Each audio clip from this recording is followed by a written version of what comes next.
Hey, what's happening, everybody? Thanks for joining me today.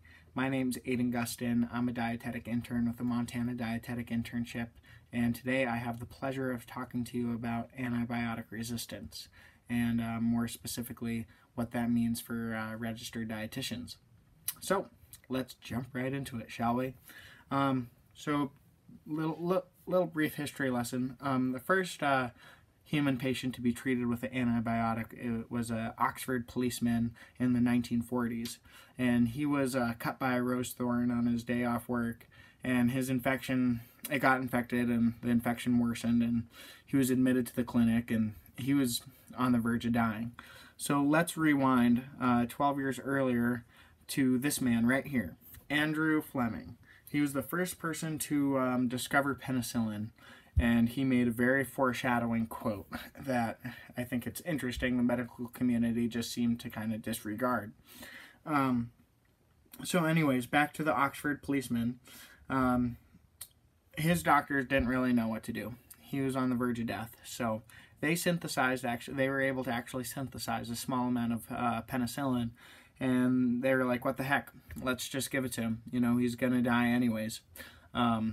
Is basically their thought process. So they treated Albert Alexander with this drug, and within 24 hours he started getting better. He started getting a lot better, actually.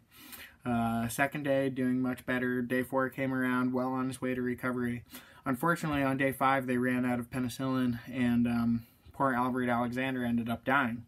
So not quite a good outcome for him, but it did usher in age of this wonder drug, antibiotics.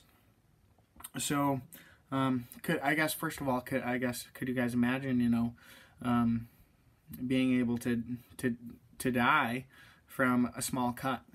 And you know, in fact, people that's becoming our reality. People already are. People are dying of infections again because of a phenomenon known as antibiotic resistance. And briefly, it works like this.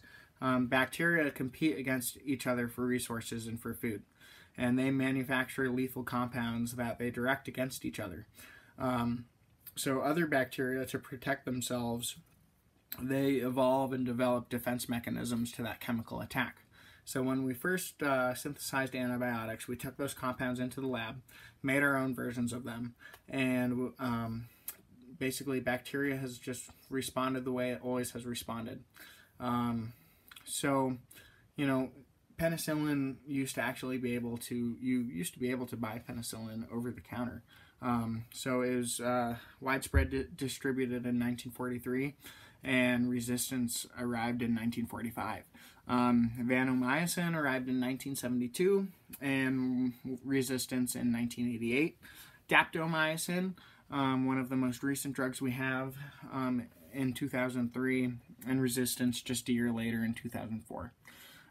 So what exactly happened if we lost antibiotics? Well, first we'd lose any protection for people with a compromised immune system.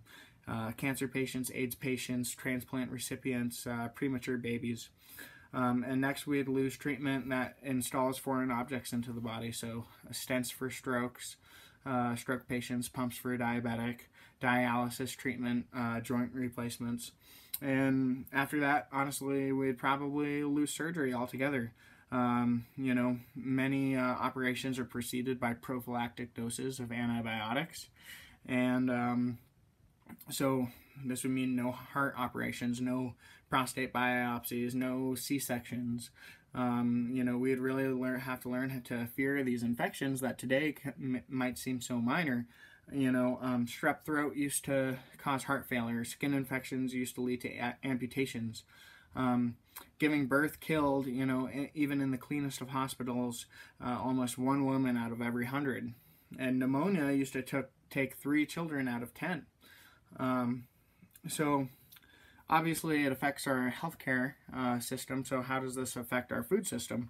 Well, in 1937, at the height of the Great Depression, J.C. Hormel, he had an idea that would kind of change the way America eats. For decades, his Minnesota meatpacking company would discard thousands of pounds of pork shoulder. And Jay, the company's president, wagered that he could combine cheap labor and cheap meat to create a new source of profit, and that's exactly what he did. So he brought in his meat scientists, and they devised a system for cooking loose scraps of pork shoulder into a loaf, packaging it into a modern-looking square can, and giving it a very catchy name, Spam. And after Japan bombed Pearl Harbor, Hormel secured a contract to supply Spam to every hungry GI around the world.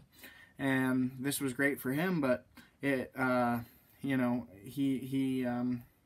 problem came about for him, and that's, demand and production. His production essentially couldn't meet his demand for the product.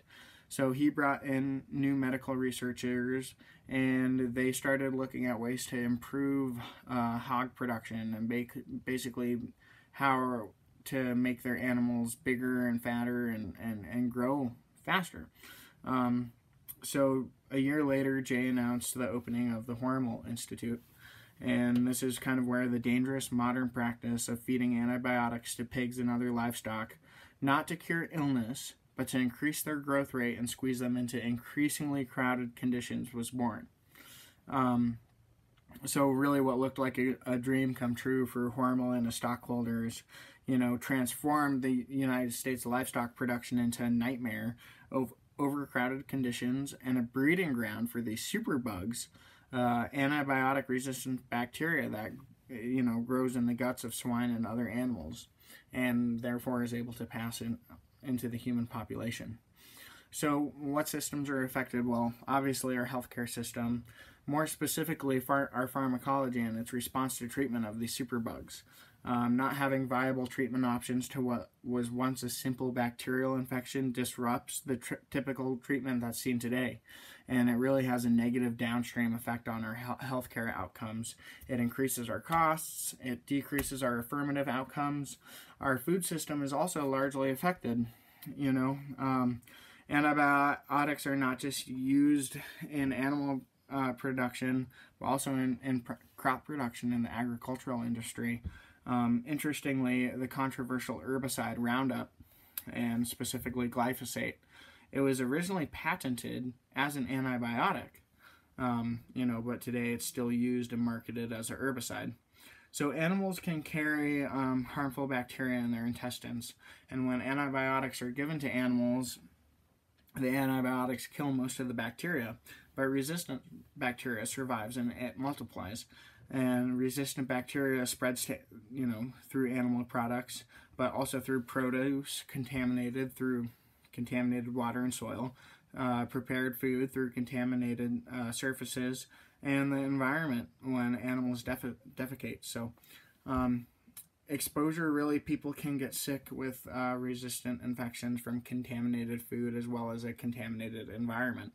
And some of these infections may just cause a mild illness, but also very severe illnesses. In fact, 23,000 United States citizens die each year from resistant infections, and about 1 in 5 resistant infections are caused by germs from food and animals.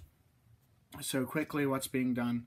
Antibiotic resistance is a national priority, and the United States government has taken ambitious steps to actually fight this threat. They've established the United States National Strategy for combating antibiotic-resistant bacteria, as well as a U.S. National Action Plan.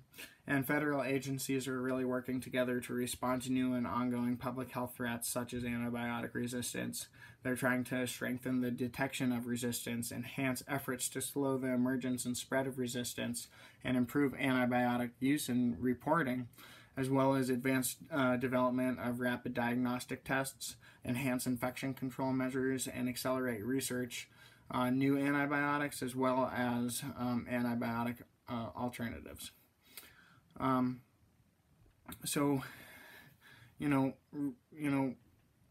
This is very important as healthcare professionals and registered dietitians.